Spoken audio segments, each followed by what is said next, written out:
Mr. David Stevenson's actions has greatly affected my family, and I can't even begin to explain how the death of Tyrochelle has impacted the lives of us all. It is extremely overwhelming and nearly impossible to put into words. Tyrochelle held several jobs over the course of her life, but of all of them, being a loving mother was the only one she loved the most. She would move heaven and earth for her children. Speaking of the children, they are the biggest losers out of it all. Her eldest, Kwame, has been on an emotional roller coaster trying to find his way in this world where his mom was always his rock and guiding light. Ayana has become even more withdrawn and depressed than ever. She tried to commit suicide last May so she can be with her mom. She has been acting out and struggling with school. Sierra has taken the loss of her mom the hardest. Not only has she lost her mom, she has also lost her dad as well. Sierra is afraid that her siblings hate her because it is her father that murdered her mom. She sometimes tries to stay strong, but a huge part of her has died. And inside she is torn because she loves her mom and her dad. Jaden is the youngest, and all he knows is that his mom died, and he cannot see the only person that he knew as a father figure in his life anymore. This is a young boy who cannot comprehend the fact that his mom is no longer here with us and has not cried at all. I, on the other hand, have been on autopilot since the beginning of this tragedy. I lost a lot that day. Not only did I lose my sister, I lost my best friend, I lost my confidant, I lost my right hand, I lost my mind and my heart. I cannot mourn my sister's death because I'm not ready to let her go.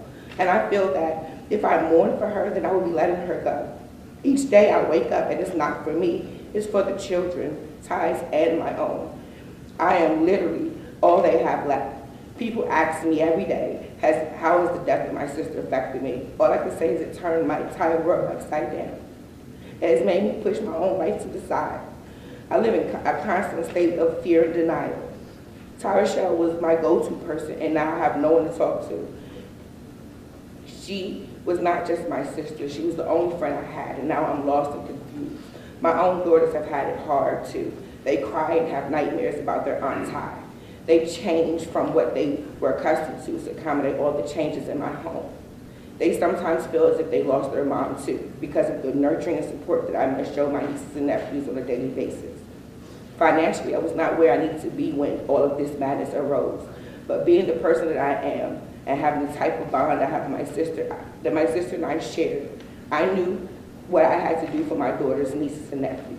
The one thing that torments me the most is that with the accomplishments that my nieces and nephews will have in their lives, the one person that they want to share it with, they cannot. And that hurts me dearly for them. At the end of the day, I know that it's mean, cruel, and ungodly to wish death on anyone, but it's not fair that Mr. Stevenson is allowed to breathe and my sister cannot. It's not right he's possible to see her children again and they cannot see their mom. I love David Stevenson as a brother-in-law, but I feel hate towards him for the day that he chose to take the life of a mother and a sister. I asked the court to impose the maximum punishment allowed for all the offenses he has been found guilty of, not for me, but for the children that he left motherless.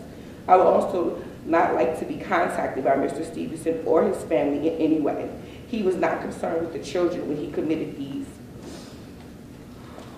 horrible acts, and he needs not think about them now. I would also like one question answered, and that is why.